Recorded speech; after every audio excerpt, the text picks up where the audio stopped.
계속해서 신앙고백서 공부하도록 하겠습니다. 지난주에는 우리 교회에서 성도들의 교통, 교회가 어떻게 교제하는지에 대해서 살펴보았고요. 또 교회가 은혜 받는 방편에 대해서 27장부터 29장까지 쭉 이어지게 됩니다. 은혜 방편 중에 성례가 있는데요. 성례에 대해서 오늘 살펴보도록 하겠습니다. 58페이지를 참조해 주시면 됩니다. 1절 네모칸에 있는 부분 같이 한번 읽어보겠습니다. 시작. 성례는 은혜 언약에 대한 인치는 표이다. 그것은 그리스도께서 그의 백성과 그 언약을 맺으시면서 친히 제정한 것이다. 그 목적은 그리스도와 그 주시는 혜택을 표시하여 그분 안에서 또는 그분으로 더불어 관계된 우리의 처지를 확고하게 하려는 것이며, 교회에 속한 자들과 세상에 속한 자들과의 구분을 확인하려는 것이며, 우리로 하여금 하나님의 말씀에 의하여 그리스도 안에서 하나님을 섬기는 일을 다짐하려는 것이다. 이번 시간부터 성례에 대해서 배우도록 하는데, 1절에서는 성례가 무엇인지 그 정의에 대해서 표현되고 있습니다. 성례라고 할 때 물론 우리가 세례와 성찬이다 대답은 할 수 있지만, 정의가 무엇이냐, 목적이 무엇이냐라고 물었을 때 쉽게 답하기가 쉽지는 않은 것을 보게 됩니다. 그럴 때 1절에서는 성례가 무엇인지 그 정의를 해주고 있고요. 그리고 목적에 대해서 세 가지로 표현하고 있습니다. 그럼 성례가 무엇인지 또 목적이 무엇인지 내용을 하나하나 끊어서 살펴보도록 하겠습니다. 1절 첫 번째 가로 1번 되어 있는 그 내용을 보시면, 성례는 무엇인가 라고 할 때 은혜 언약에 대하여 인치는 표이다 되어 있습니다. 그래서 은혜 언약이라는 표현이 낯설 수 있는 분들이 있을 것 같아서 한번 다시 설명드리면, 하나님께서 사람에게 약속을 맺어주실 필요가 있습니까? 없습니까? 없습니다. 하나님께서 부족한 것이 있는 것도 아니고, 그 능력과 존귀가 아주 크시기 때문에 그 사람에게 어떤 도움을 받을 필요가 없으신 분입니다.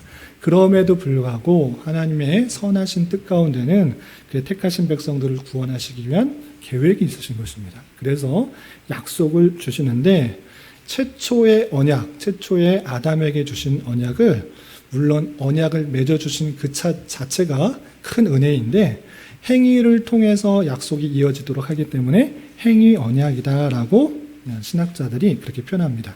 그래서 동산 중앙에 있는 선악을 알게 하는 나무의 열매는 따먹지 말라, 따먹는 나무는 반드시 죽으리라 라는 행위에 따른 약속을 했기 때문에 그것을 행위 언약이다라고 표현해 주고, 그 이후에 그럼 행위를 못 지켰기 때문에 그 백성들은 다 죽었는가?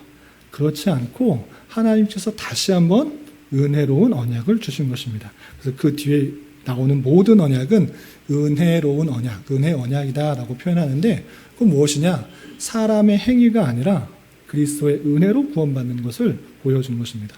그래서 하나님의 택하신 백성들이 구원받는데, 은혜로, 하나님의 긍휼과 자비하심에 따라 은혜로 구원받는데, 그 모든 것들을 알려주신 언약, 그것을 은혜 언약이다라고 표현하는 것입니다.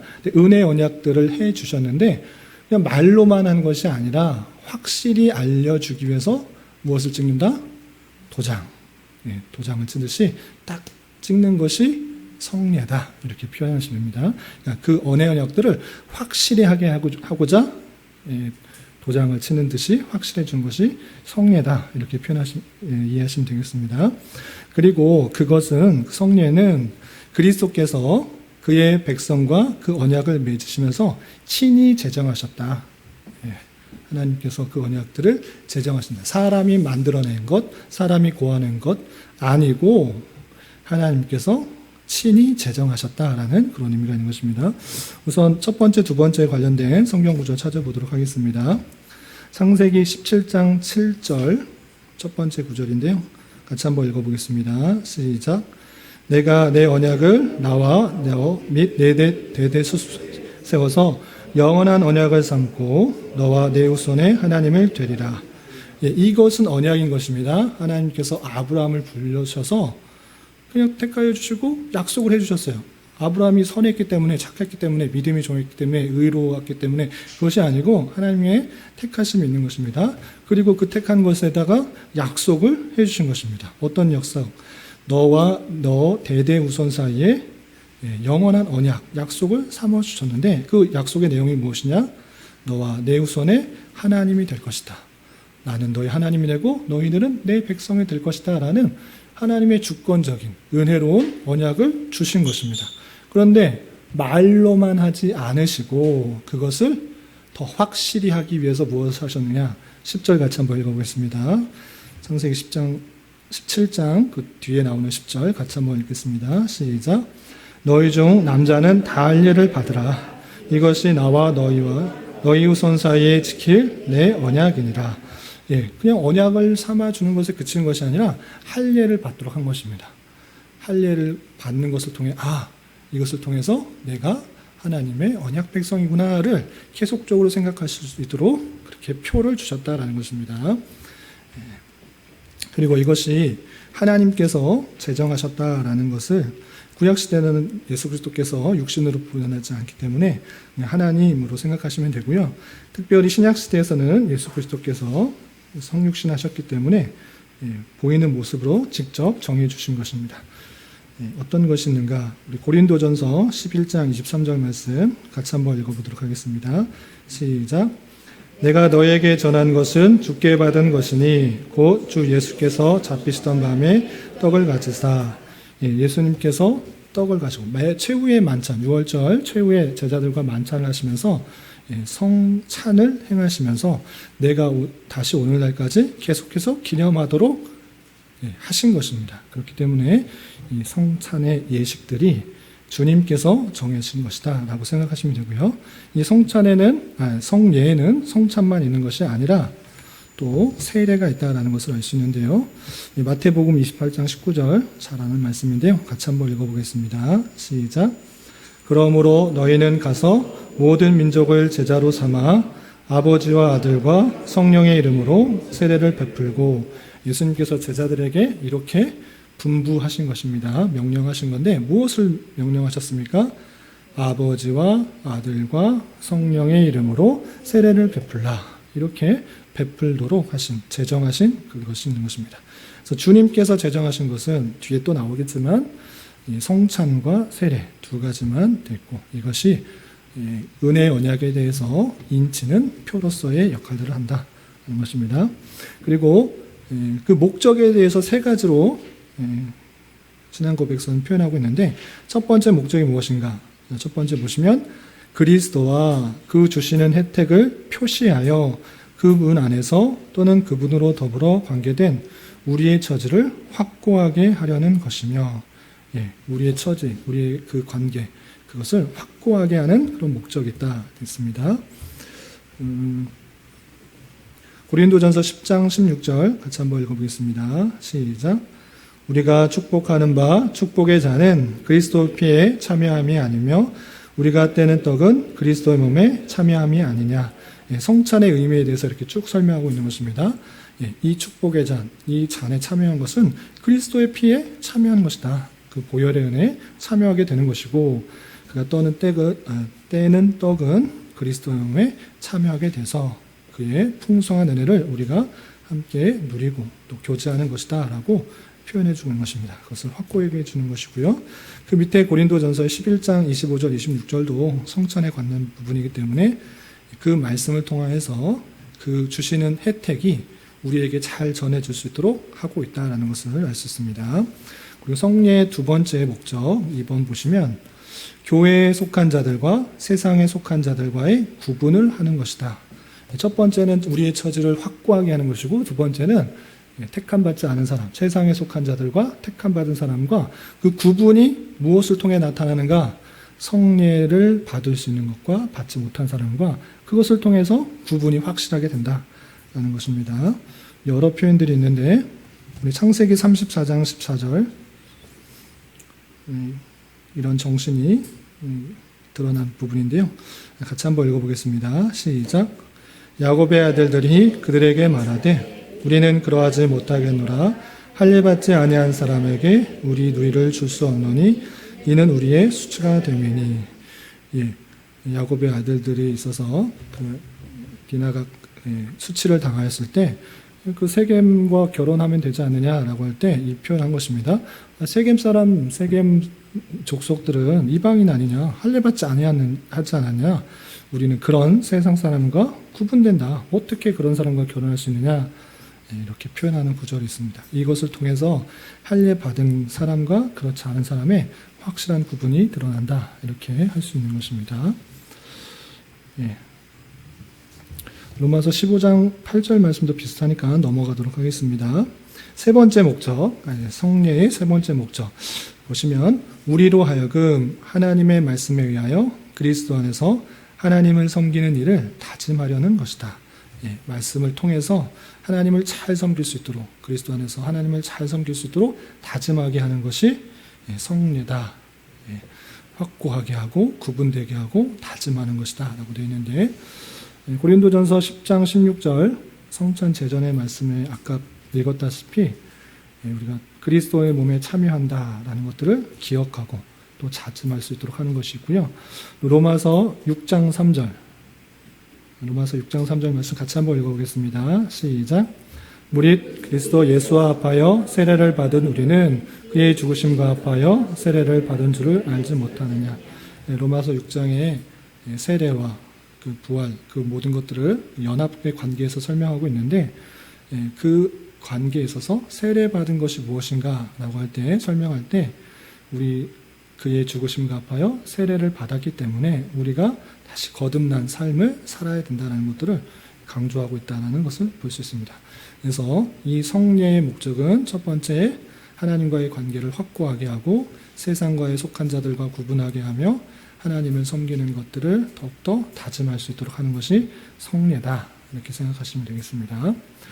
이것이 이제 기본적인 개념이 1절에서 설명되고 있고, 2절에서는 구체적으로 성례식 때 행하는 그 모습들, 표현들, 그 내용들 통해서 우리가 어떻게 바라봐야 되는지를 조금 구체적으로 설명하고 있습니다. 내용을 한번 읽어보도록 하겠습니다. 제2절 함께 봉독합니다. 시작. 써서 표호와 실제가 사이에는 영적 관계가 성립된다. 그 관계는 그 둘 사이의 신비적 연합이다. 그러므로 실체에 대한 이름이 그 표에 대하여 옮겨져 불릴 수 있다. 이 말 자체가 좀 쉽지는 않은데 좀 풀어서 설명하겠습니다. 성례식에 있어서 표호와 표 자체, 그 사인 자체가 실제와 어떤 관계에 있느냐, 영적 관계가 있다라고 표현되는데, 무엇이냐면 그 가로 A번 보시면 예를 들어서 이렇게 잘 설명되고 있습니다. 성찬식을 할 때 떡을 들면서 이것은 내 살이다, 또는 잔을 들면서 이것은 내 피다 라고 하는데, 이 실제 떡 그리고 잔 그 자체를 표라고 표현하는 것입니다. 그런데 그 실제, 그 뭐냐, 말할 때 이게 주님의 살이고 이것이 주님의 피다라고 할 때 그 실제와 어떤 관계냐, 영적인 관계로 드러나게 된다, 성립된다라는 것입니다. 성례식 때는 표와 실제가 연결되고 있다. 그 연결되는 것을 무엇이라 표현할 수 있느냐라고 할 때, 여기서는 그냥 신비적 연합이다라고 표현했는데, 신비적 연합이 우리가 앞서서 예수 그리스도와 그 성도들이 믿음으로 말미암아 하나된 관계, 연합된 관계를 신비적 연합이다라고 표현했기 때문에 조금 구분해서 쓴다면 예전적 연합이다라고 쓰시면 또 오해가 혼동되지 않을 수 있을 것 같습니다. 원어 자체로도 세크라멘탈 유니온이라고 되어 있어서 예전적 연합이 오히려 더 혼동되지 않을 수 있는 번역 같습니다. 그래서 그 표 자체와 실제 의미하는 것에서는 영적 관계인데 따로 떨어져 있는 것이 아니라 예전적인 그런 연합이 되어 있다, 이렇게 되는 것입니다. 그렇기 때문에 예전적인 연합이 되어 있기 때문에 그 실체에 대한 이름이 표에 대해서 옮겨져 불릴 수 있다는 것입니다. 그래서 무슨 뜻이냐, 떡을 들면서 내 몸이다 라고 말할 수 있다, 예전적 연합이다. 그리고 잔을 들면서 이것이 내 피다라고 말할 수 있다, 그렇게 불려질 수 있다라는 것입니다. 그래서 표지만 실제 의미하는 것들을 계속적으로 생각하고 깨달을 수 있도록 하시는 그런 방편으로 성례가 이어진다는 것입니다. 관련 구절을 보시면 마태복음 26장 27절 28절 말씀만 함께 읽어보겠습니다. 마태복음 26장 27절 28절 함께 봉독합니다. 시작. 또 잔을 가지사 감사기도 하시고 그들에게 주시며 이르시되 너희가 다 이것을 마시라. 이것은 죄사함을 얻게 하려고 많은 사람을 위하여 흘리는 바 나의 피 곧 언약의 피니라. 잔을 가지면서 이것이 나의 피다라고 말을 했어요. 잔인데 왜 피라고 말하느냐? 성례의식에서 성례전에서는 그렇게 불린다라고 하는 것입니다. 영적인 관계로서 예전적인 연합, 신비로운 그런 관계 속에서 그것을 그렇게 불릴 수 있다라는 것입니다. 왜? 그냥 신학자들이 만들어낸 것이 아니라 주님께서 그렇게 말씀하셨기 때문에 우리가 그것을 믿음으로 받는 방식입니다. 제3절. 그렇다면 그 성례를 통하여서 성례의식, 성례전을 통하여서 어떤 은혜가 드러나는가, 또 이 은혜는 어떻게 드러나게 되는 것인지 3절에 대해서 이렇게 설명해 주고 있습니다. 3절도 같이 한번 처음부터 끝까지 읽어보겠습니다. 시작. 성례식이 올바로 실시되는 데서 나타나는 은혜는 어떤 원인이 임하는가? 성례식 자체에 고유된 내재적 능력도 아니고 진례자의 경건 혹은 그의 의도 때문에도 아니다. 거기서 은혜가 임하게 되는 원인은 첫째, 성령의 역사 때문이고 둘째, 성례식 설립과 함께 주어진 하나님의 말씀 때문이다.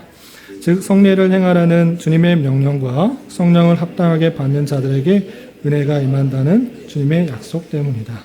성례식을 통해서 은혜를 더 확고하게 되는데, 그러면 이 은혜가 어떻게 임하게 되는가라고 할 때 성례식 자체, 그 자체, 잔을 먹으면 그 먹는 자체에서 어떤 새로운 힘이 드러나는가?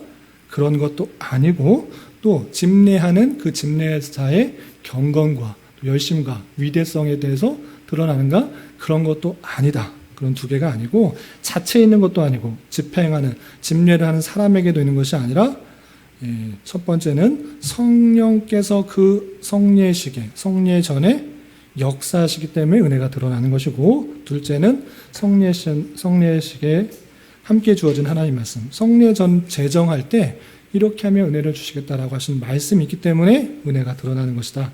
사람의 의사가 아니라 성령의 역사요, 하나님의 말씀에 의한 은혜가 드러난다라는 것입니다.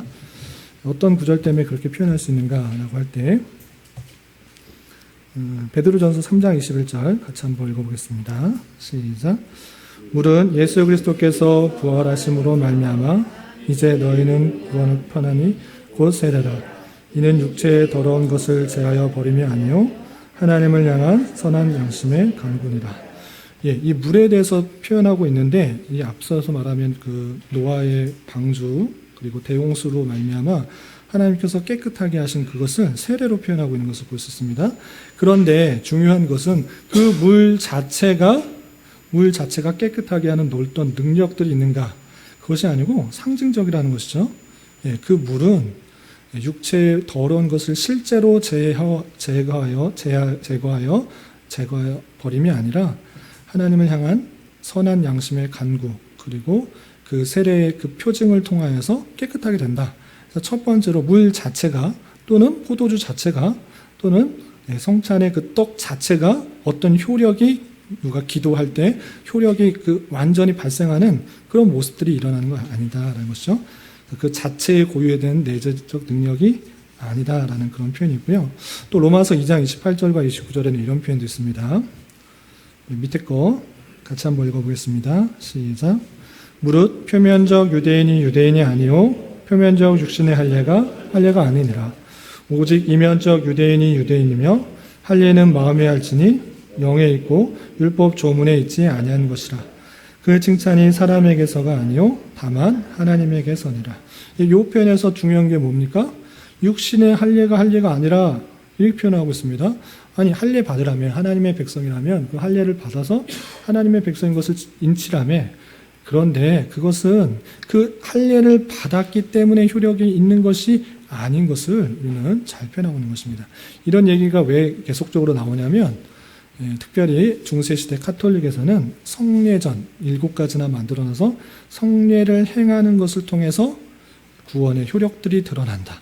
이것을 행함으로 드러나야 된다는 것들을 강조하고 있기 때문에 그런 것 아니다는 것을 성경 구조를 통해서 알려주고 있는 것입니다. 표면적으로 할례했다고 할례가 아니고 마음의 할례, 참된 할례 그런 것이 중요하다는 것들을 로마서에서 잘 표현하고 있는 것입니다. 그리고 좀 건너뛰어서 각주 9번을 보시면 각주 8번이죠. 그 은혜가 왜 임하는가? 성령께서 역사하신다라고 말씀하셨기 때문에 그렇다라는 것입니다. 그냥 하는 것이 아니라 성경의 여러 표현들에 그런 표현들이 있습니다. 우선 고린도전서 12장 13절 말씀을 같이 한번 읽어보도록 하겠습니다. 시작. 우리가 유대인이냐 헬란이나 종이나 자유이나 다 한 성령으로 세례를 받아 한 몸이 되었고 다 한 성령을 마시게 하셨느니라. 우리가 세례를 받는 거, 물 세례를 받는데, 그 물 세례 물 자체에 어떤 깨끗하게 하는 놀라운 능력들이 주입돼서 변화시키는 것이 아니라, 그 세례를 받을 때 성령께서 역사하신다라는 것입니다. 그래서 성령으로 세례를 받아야지 한 몸이 되는 것이다. 그리고 한 성령을 마시게 하신다. 성령께서 이것들을 효력을 주신다라고 이렇게 표현하고 있는 것입니다. 또 마태복음 3장 11절에 이런 표현도 있습니다. 같이 한번 읽어보겠습니다. 시작. 나는 너희로 회개하게 하기 위하여 물로 세례를 베풀거니와 내 뒤에 오시는 이는 나보다 능력이 많으시니 나는 그의 신을 들기도 감당하지 못하겠노라. 그는 성령과 불로 너에게 세례를 베푸게 할 것이요. 세례 요한이 난 세례를 베풀었지만 물로 세례를 베풀었는데 그거 중요한 거 아니다. 예수님께서 오실 텐데 그는 아주 뛰어나서 나는 그 신을 들기도 감당하지 못하는 그런 차이가 있다. 그분께서는 어떻게 할 것이냐? 성령과 불로써 너에게 세례를 베푸실 것이다 라고 하면서 성령으로 세례를 베풀게 될 것이다. 성령으로 세례를 베풀어야지 참된 능력들이, 효력들이 드러나게 될 것을 여러 군데에 표현하고 있는 것을 볼 수 있습니다. 그래서 사람에게서도 그 자체에서도 드러나는 것이 아니라 성령께서 역사하셔야지 그 능력들이, 은혜들이 드러나게 된다라는 것이고요. 그리고 이렇게 은혜가 임하게 되는 원인은 성례 전 제정의 말씀을 통해서 말씀하셨다. 그렇게 하면 은혜 주시겠다고 말씀하셨다. 그런 것입니다. 그 약속들이 어떻게 표현되느냐. 먼저 마태복음 26장 27절부터 28절 같이 한번 읽어보도록 하겠습니다. 시작. 또 잔을 가지사 감사하기도 하시고 그들에게 주시며 이르시되 너희가 이것을 다 마시라. 이것을 죄사함을 얻게 하려고 많은 사람을 위하여 흘리는 바 나의 피 곧 언약의 피니라. 이렇게 성찬 제정에 말씀하셨을 때 이것을 마시면 내가 죄사함을 얻게 하겠다. 이것이 많은 사람을 위하여 흘리는 바 언약의 피다. 이렇게 약속을 해 주신 것입니다. 하나님께서 약속을 해 주셨기 때문에 그것이 은혜가 되고 또 효력이 있는 것이지 거룩한 목사님이 어떻게 행했기 때문에 드러나는 건 아니다. 하나님께서 약속을 하셨기 때문에 그 약속의 실현으로 은혜가 드러나는 것이다 라는 것입니다. 이것은 성찬에만 약속이 있는 것이 아니고 세례에도 똑같이 약속이 있는 것입니다. 마태복음 28장 19절 20절 같이 한번 읽어보겠습니다. 시작. 그러므로 너희는 가서 모든 민족을 제자로 삼아 아버지와 아들과 성령의 이름으로 세례를 베풀고 내가 너희에게 분부한 모든 것을 가르쳐 지키게 할지 내가 세상 끝날까지 너희와 항상 함께 있으리라 하시니라. 이 세례의 그 제정의 말씀에서도 너희와 항상 함께 하실 것이다 라는 약속의 말씀들을 덧붙이는 것을 볼 수 있습니다. 이렇게 하나님께서 약속하신 내용들이 있기 때문에 그것이 은혜가 되고 효력이 있는 것이지 집례하는 사람에 따라서 효력이 있고 없고 아니다 라는 것입니다. 그래서 그 기왕이면 성찬을 받을 때 또는 세례를 받을 때 아주 유명한 목사님이 해주는 것이 더 좋고 그냥 갓 목사 안수를 받은 그런 목사님한테 세례를 받거나 성찬을 받는 것이 이게 효력이 좀 떨어지지 않을까 할 수 있는데 그런 것 아니고 그런 것과 상관없이 성령께서 행하시면 행하시는 것이고 또한 하나님께서 약속하신 그 내용이 있기 때문에 효력이 전해진 것이다. 이렇게 생각해야 되는 것입니다. 그래서 앞에 있는 사람을 보는 것이 아니라 말씀을 보고 그 성례에 참여해야 된다는 것입니다. 그리고 계속해서 4절 보시면 그렇다면 이 성례는 몇 가지인가 그것도 구체적으로 알려주고 있습니다. 제 4절 계속 읽어보도록 하겠습니다. 시작. 그리스도께서 설립하신 성례는 두 가지뿐이다. 그 두 가지는 세와 성찬이다. 이 두 가지 중 그 어느 것에 있어서나 집례자는 합법적으로 창립된 목사에게 국한된다. 첫 번째 세례와 성찬이 두 가지라는 것은 앞서서 계속해서 살펴봤는데 주님께서 이렇게 행하라고 구체적으로 알려주신 것은 성찬과 세례 이것밖에 없는 것입니다. 다른 것들은 이렇게 알려주지 않았습니다. 그러면 이 세례와 성찬을 행하는 자는 누구여야 되는가? 아무나 어떤 성도나 그냥 세례와 성찬을 할 수 있는 것이 아니라 합법적으로 창립된 목사에게 국한된다라는 것입니다. 고린도전서 4장 1절 관련된 구절 같이 한번 읽어보겠습니다. 시작. 사람이 마땅히 우리를 그리스도의 일꾼이요 하나님의 비밀을 맡은 자로 여길지어다. 하나님께서 또 그 세례와 성찬을 하는 데 있어서 하나님의 일꾼, 하나님의 비밀, 합법적인 그런 장립되어서 신학적인 지식에 따라서 그 내용들을 이해하고 공적으로 인친 그런 사람에게 이런 일들을 맡길 수 있도록 한 것을 볼 수 있습니다. 히브리서 5장 4절도 이 존귀는 아무도 스스로 취하지 못하고 아론과 같이 하나님의 부르심을 받은 자라야 할 것이니라 라고 하면서 이런 것들을 행하는 데 있어서 아무런 성경적 지식이나 신학적 지식 없이 행하는 것이 아니라 부름을 받고 인침을 받은 그런 사람에게 통하여서 할 수 있도록 한 것입니다. 마지막 그럼 구약의 성례식 그리고 신약에서의 성례식 어떤 모습으로 차이가 있고 같은 것인지 내용을 같이 한번 읽어보겠습니다. 제 5절 함께 읽겠습니다. 시작. 구약의 성례식으로 말하면 그것이 가리키는 영적 사리가 실질에 있어서 신약의 그것과 동일하다. 영적 사리라고 표현되어 있는데 그냥 영적 내용 또는 영적 의미라고 이해하시면 됩니다. 그러니까 구약의 성례식은 뭐가 있을까요? 두 가지. 할례와 유월절. 할례와 유월절입니다. 이것이 신약에서 세례와 성찬으로 바뀐 것입니다.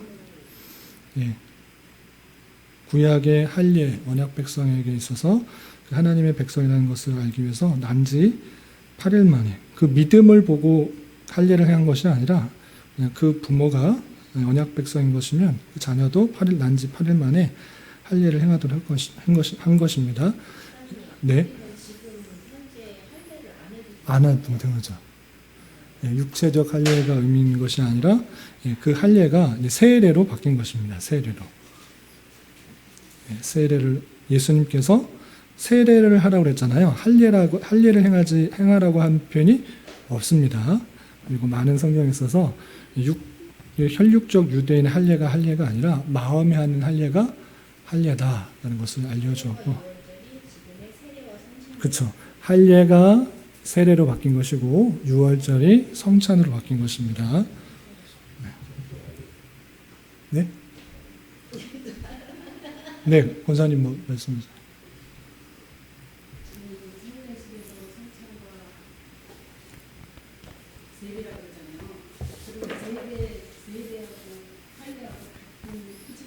네네, 같은 의미로 같습니다. 네, 씻는 거. 네, 네.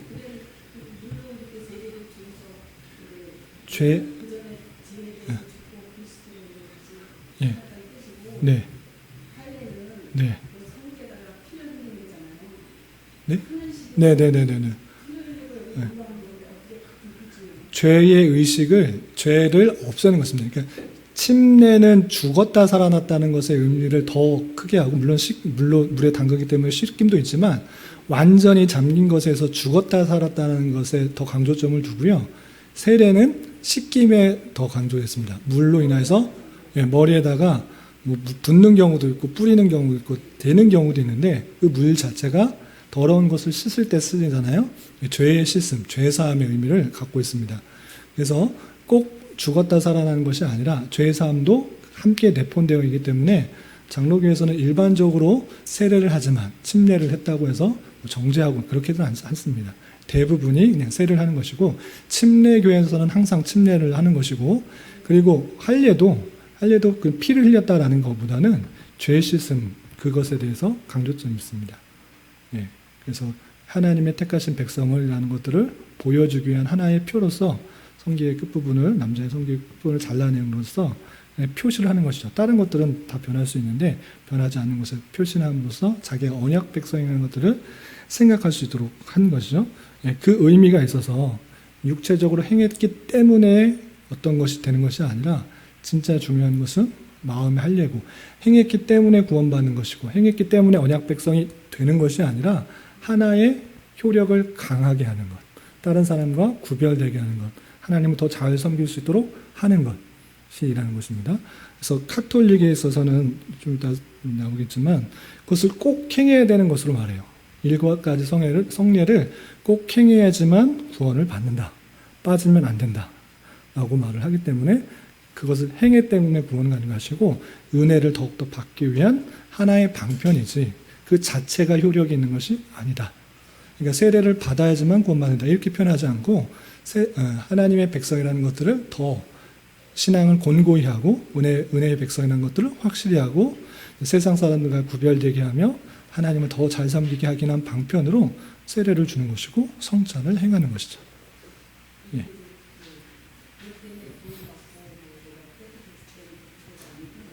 네. 예, 같은 표징이에요. 같은 표징이에요. 예, 내용적으로 하나님의 백성이라는 것들을 구체적으로 알려주기 위한, 깨닫게 해주기 위한, 그 자체가 할례를 받은 백성은 다 구원받는다 이건 아니지만 아까도 말한 것처럼 은혜를 더욱더 곤고히 하고 풍성히 하고 또 하나님 잘 섬기게 하고 세상 사람들과 구별되기 위한 하나님의 방편으로, 예, 그 교회에게 은혜의 방편으로 주어지는 거예요. 예. 네. 신약에 보면 세례자 요한이 와서 세례를 주잖아요. 네. 그러면 세례라는 그런 행위가 네. 언제 처음 시작되는 거예요? 그 세례, 역사적으로 봤을 때 세례자 요한만 세례를 했는가? 그렇진 않아요. 그렇지 않고, 그때 당시에 세례를 행하면서 정결케 하는 의식들이 있었어요. 그러나 그 의식들을 하나의 표로서 삼은 것이죠. 그 정확한 기원까지는 몰라도 그 예수님 오실 그 당시, 세례자 요한이 활동했던 당시는 세례자 요한만 물에 담그는 세례를 했는가? 그렇진 않아요. 그럼 그게 혹시 뭐 그 지역의 이교도들이 하는 그런 행위에서 따오거나 그런 건 아닌가요? 그것까지는 잘 모르겠는데, 이게 예, 그런데 세례자 요한만 행했다는 것은 아니에요. 그 다른 처음 행한 것은 아니다. 네네네. 네? 개신교적으로 보면 처음이죠. 그런데 세례자 요한만 세례를 했는가? 그렇지는 않았다. 아니, 그 제자들도 했는데, 이제 물은 거는, 혹시, 그러니까 주변 다른 이교들도 다 행했는데, 그것이 이제 세례자 요한도 행한 것은 아닌가, 이렇게 봤을 때, 예, 하나의 풍습, 전혀 없었던 풍습은 아니에요. 예, 아니라고, 예, 그, 고고학적으로. 네. 네. 네네. 신학에서 처음 등장한 건 어쨌든 세례 외에는 그 장면이 처음인 거잖아요. 세례 정면이죠. 근데 이제 역사적으로 봤을 때, 예, 있었다라는 것이 고고학적인 설명이에요. 예. 그 배경 속에서 세례자 요한만 특별하게 하나님의 은혜를 받아서 이렇게 하면 되겠구나라고 한 건 아니고, 그 물에 담가서 이렇게 깨끗게 하는 의식들이 있었던 것 같아요. 근데 이교도 그런 다른, 네, 그런, 근데 우리도 명절 때 되면 다 씻잖아요. 씻는 그런 모습들이 있었기 때문에 그런 것도 있었는데 특별히 그런 의식들을 세례자 요한이 그 정결케 하고 깨끗하게 하는 것들을 확실하게 보여주시기 위해서 나는 물로 세례를 하지만 예수께서는 불과 성령으로 세례를 준다. 그것이 참된 세례다라는 것들을 알려주고 있었던 것입니다. 그래서 그거의 하나의 표로서 물에 적시는 경우도 있고 담그는 경우도 있다. 이렇게 좀 정리하면. 네. 아니, 예수님 그 성경에서는 세례자 요한이 처음이죠. 근데 이제 그냥 역사적으로 봤을 때 세례자 요한 시대에 아무도 안 하고 있었는데 세례자 요한만 했는가? 그건 아니라는 거죠. 예, 근데 그 성경 말씀 안에서는, 신약 안에서는 세례자 요한이 제일 먼저 있고, 그리고 그것을 예수님께서도 행하셨을 뿐만 아니라 예수님께서 제자들에게 계속 행해라 이렇게 알려주셨기 때문에 그것을 통해서 우리가 은혜의 확증이 되고 은혜가 확고하게 되는 그런 방편으로 쓰인다. 네. 상관없는 거죠. 예. 네. 진정성이 행위로 종교 행위로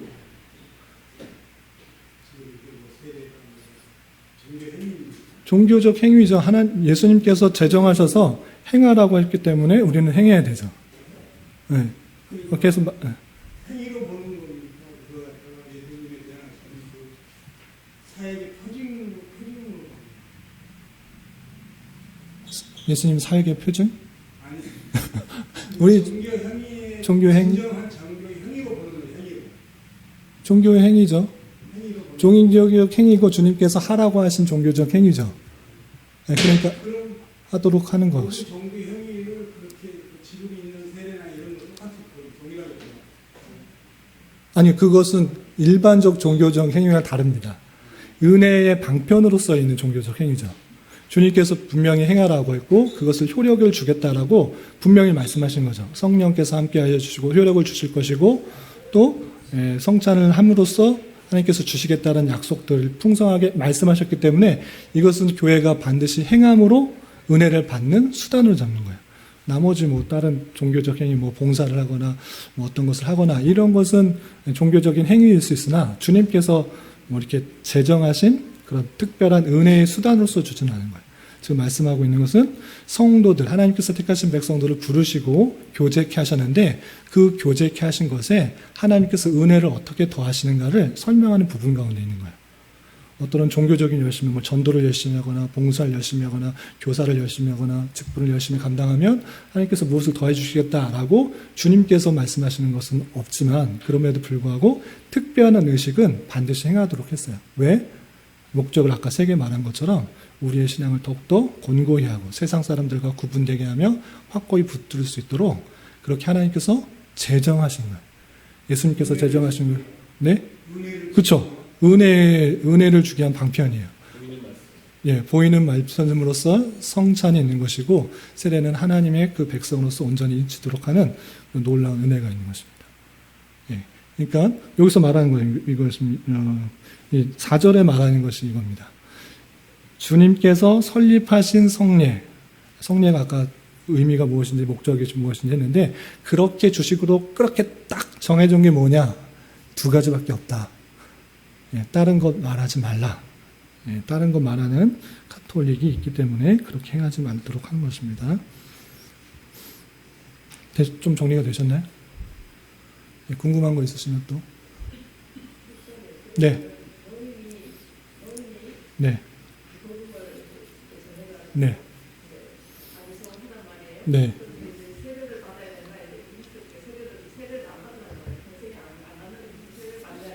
네. 네.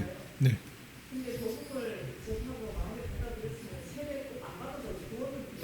구원받는 건 상관없는 거죠.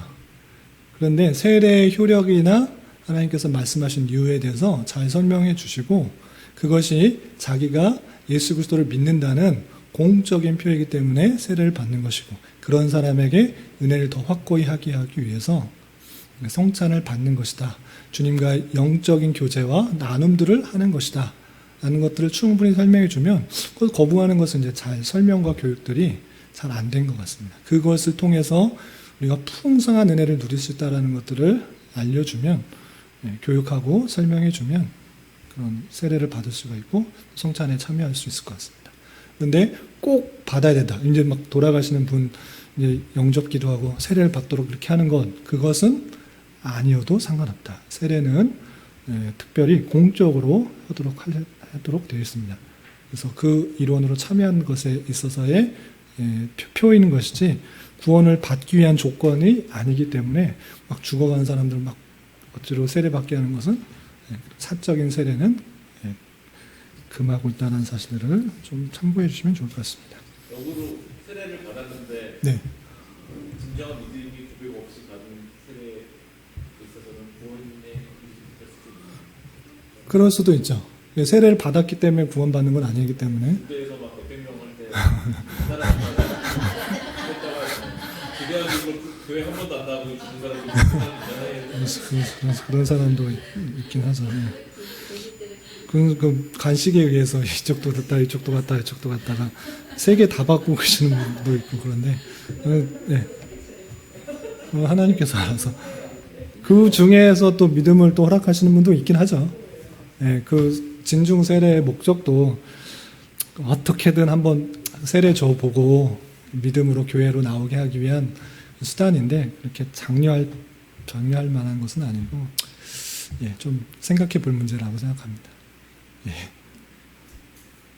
그래서 세례를 받았기 때문에 구원받는다 그것은 아니고 또 세례를 줄 때 잘 진짜 세례의 의미에 대해서 잘 생각하도록 하고 주는 것이 맞습니다. 그래서 일반 교회 안에서는 원래 성경에서는 그냥 예수님을 믿고 고백하면 바로 물에서 근처에서 세례를 주기도 하지만 그런 잘못된 그런 경우들도 종종 있어서 학습이라는 과정을 거치게 됩니다. 그래서 교인 등록한 지 6개월 지나서 학습을 받게 하고 잘 이 세례의 의미가 무엇인지 또 은혜가 무엇인지 또 예수님이 무엇인지 잘 교육하게 되고 그리고 또 6개월 지나면서 계속적으로 그의 삶을 정말 진정성 있게 하나님을 믿고 고백하는가 확인한 이후에 문답을 과정을 통해서 진정으로 시인했다고 하면 그것밖에 우리가 받을 수 있는 것이 없습니다. 입으로 시인했다고 하면 그것을 받아들여서 그에게 세례를 베푸는 것입니다. 우리 이제 준상 형제가 세례를 이제 받아야 되는데 잘 이제 신앙의 결단과 고백들을 잘 하여서 우리 교회 일원으로서 또 잘 받아들일 수 있는 그런 시간이 되었으면 좋겠습니다. 혹시 질문 있으신가요? 그러면 61페이지 이해를 위한 질문 한번 풀면서 정리하도록 하겠습니다. 1번 예수께서 그의 백성과 언약을 맺으시면서 친히 제정한 것으로 은혜 언약에 대해서 인치는 표를 무엇이라고 합니까? 성례. 성례라고도 표현하기도 하고 또 어떤 성례전이라고도 표현하기도 합니다. 같은 의미로 쓸 수 있는 것입니다. 2번 성례의 목적에는 어떤 것들이 있습니까? 세 가지. 첫 번째 뭐죠? 그리스도와 그 주시는 혜택을 표시하여 그분 안에서 또 더불어 관계된 우리의 처지를 확고하게 하려는 것. 두 번째 교회에 속한 자들과 세상에 속한 자들과의 구분을 확인하려는 것. 세 번째 우리로 하여금 하나님의 말씀에 의하여 그리스도 안에서 하나님을 섬기는 일을 다짐하려 하는 것. 이런 세 가지 특징이 있다라고 있습니다. 목적이 있습니다. 성례식에서 표와 실제 사이의 영적 관계가 어떻게 이루어집니까? 둘 사이의 신비적 연합 또는 예전적 연합. 세크라멘탈 유니온이라고 원문에는 표현되어 있습니다. 그냥 떡이고 잔이지만 예전 어떤 거 예식에 의한 그런 의식들 예전적 연합. 성예식 할 때 그 예자, 예도 예자인가요? 예전. 저는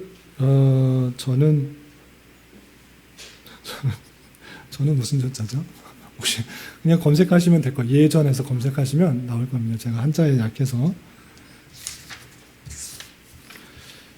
예전적 연합이고 영어로는 세크라멘탈 유니언으로 되어 있는 것을 확인할 수 있겠습니다.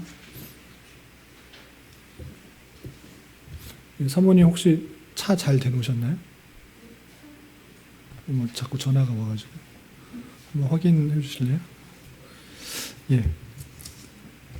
4번 성례식에서 은혜가 임하게 되는 원인은 무엇입니까? 첫 번째 성령의 역사, 둘째 성례식과에 주어진 하나님의 성례전 제정의 말씀 때문이다. 성례전을 누가 베푸느냐에 따라서 은혜가 되고 안 되고 그것은 아니다. 성령께서 하시고자 하시면 어떻게든 역사하시는 것이고 또한 약속하셨기 때문에 그렇게 은혜가 되는 것이다. 것입니다. 왜 이것을 강조하냐면 특별히 가톨릭에서 성례 집행하는 것에 있어서 또 강조하는 것들 때문에 그렇겠습니다. 자, 5번 그리스도께서 설립하신 성례는 몇 가지이며 무엇입니까?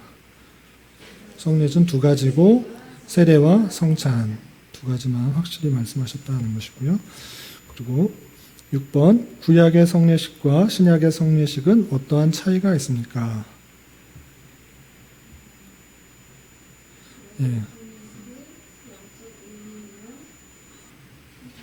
표면적 모습은 조금 다르지만 영적 의미는 동일하다. 구약의 성례전이 뭐라고요? 유월절과 할례, 신약에 있어서는 세례와 성찬 되었습니다. 나눔과 적용을 위한 질문 1번만 해보겠습니다. 카톨릭에서 말하는 성례에는 어떤 것이 있으며 그것의 문제는 무엇입니까?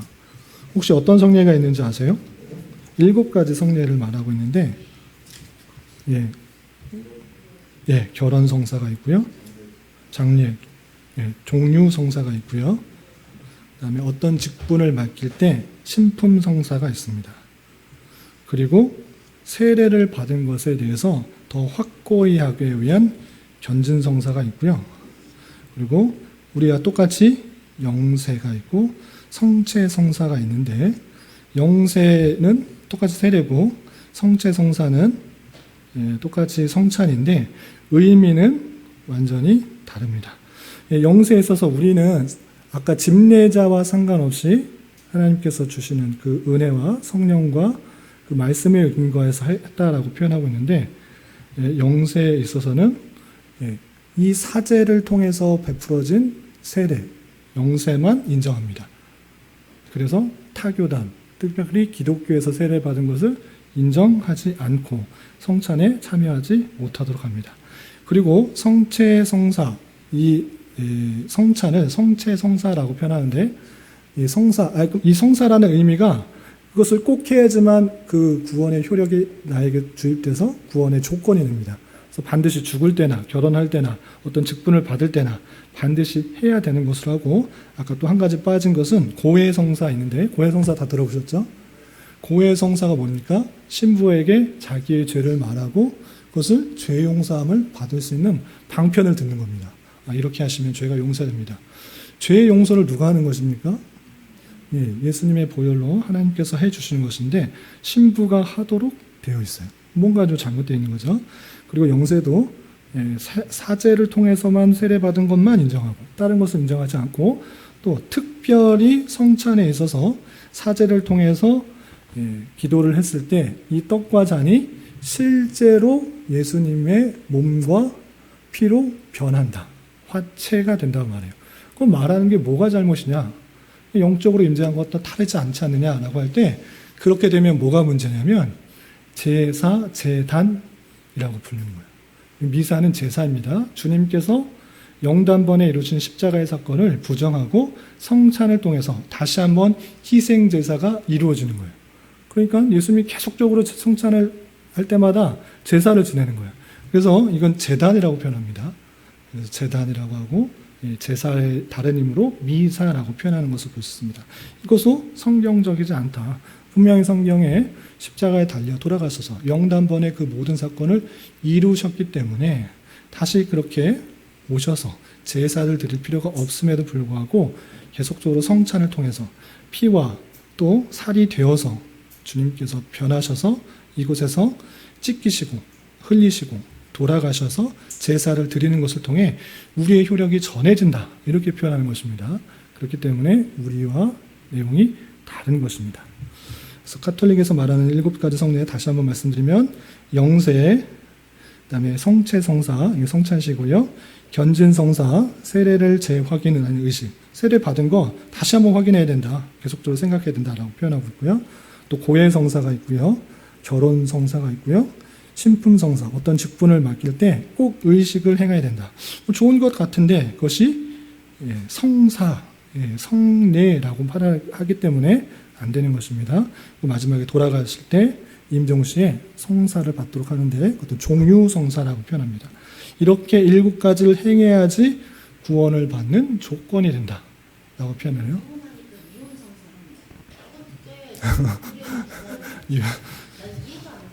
네. 그러게요. 그러니까 그 로마 카톨릭 그 시대 때 중세에 변질되면서 로마 카톨릭이 생기지 않습니까? 그 가운데 있어서 성경의 권위보다 그것을 해석하는 권위에 더 집중을 한 거예요. 그래서 성경의 권위와 교회의 권위가 있는데 교회의 권위가 더 높다.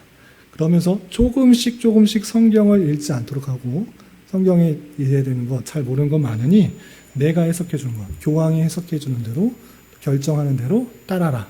이런 것들이 처음에는 그러려니 했는데 이제 중세 그 1000년이라는 시간을 동안 되면서 조금씩 변해지면서 심지어는 성경을 아예 읽지 못하도록 했죠.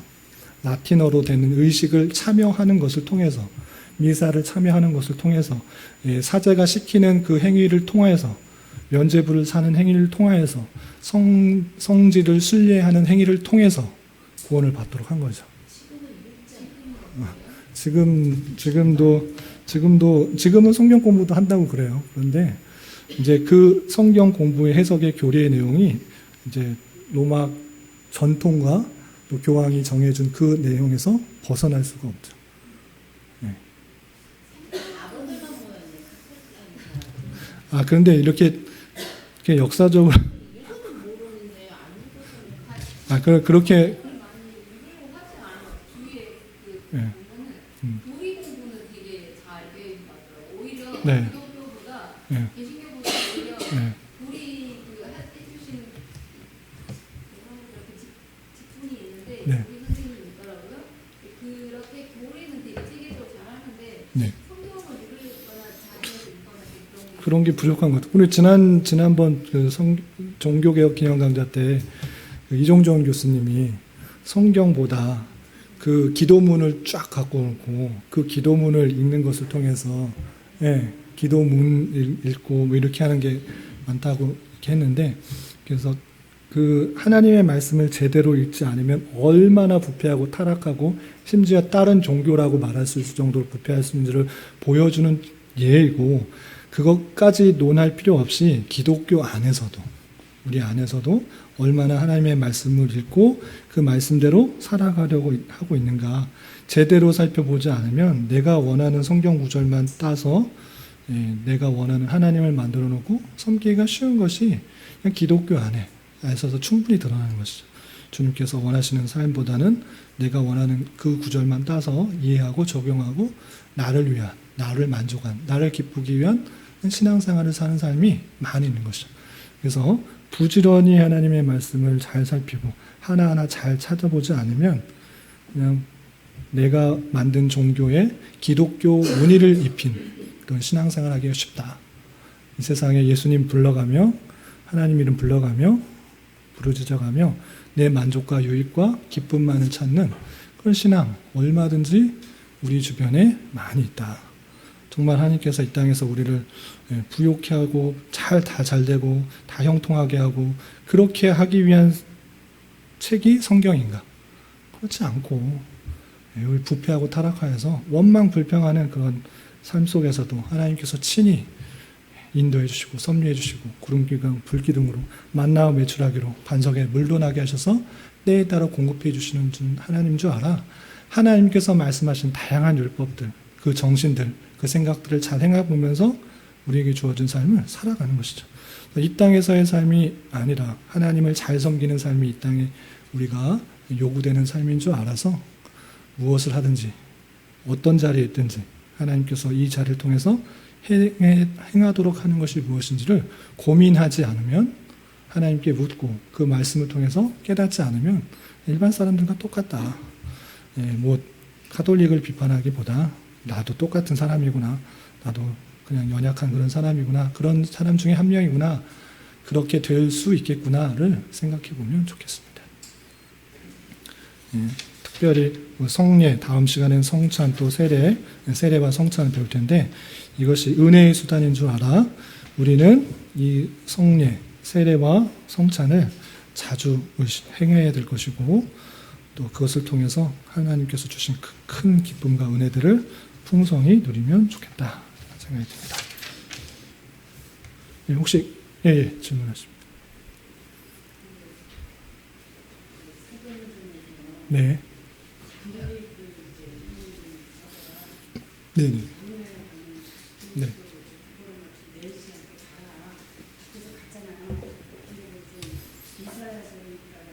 네.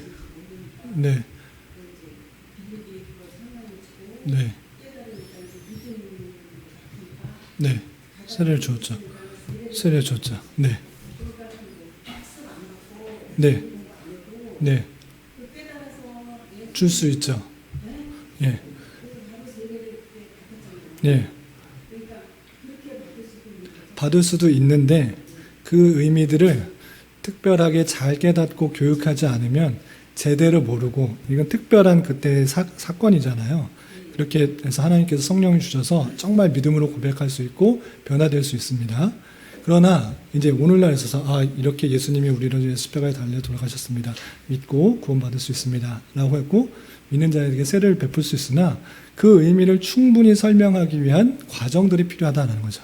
그래서 세례를 받아서 구원받는 것이 아니기 때문에, 꼭 그 성경에 나와 있기 때문에 뭐 이렇게 믿고 고백하면 세례를 줄 수 있지 않느냐, 그렇게 할 수 있으나 우리가 정확한 절차를 통해서 그것을 아는 것이, 받는 것이 어떤 의미를 갖고 있는 건지, 신앙생활하는 것들이 어떤 것인지를 일정한 절차를 주는 게 좋겠다라고 교회, 교단과 또 총회 안에서 이 정도면 좋지 않을까라고 결정을 한 거예요.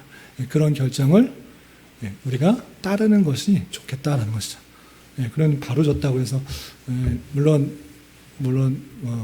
은혜가 안 되는 것은 아니겠지만, 교회의 결정에서 우리가 따르는 것도 하나님의 뜻과 섭리를 따르는 것이 고백이기 때문에 그런 법과 질서를 따르는 것이 좋겠죠.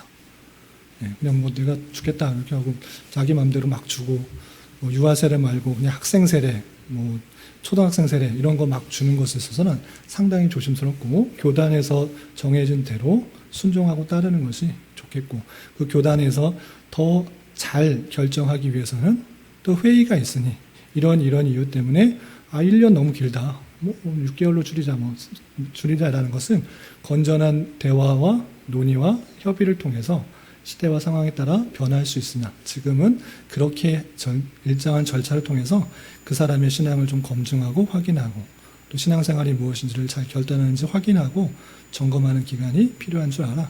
그렇게 결정되어서 시행되고 있다, 이렇게 좀 생각하시면 되겠습니다.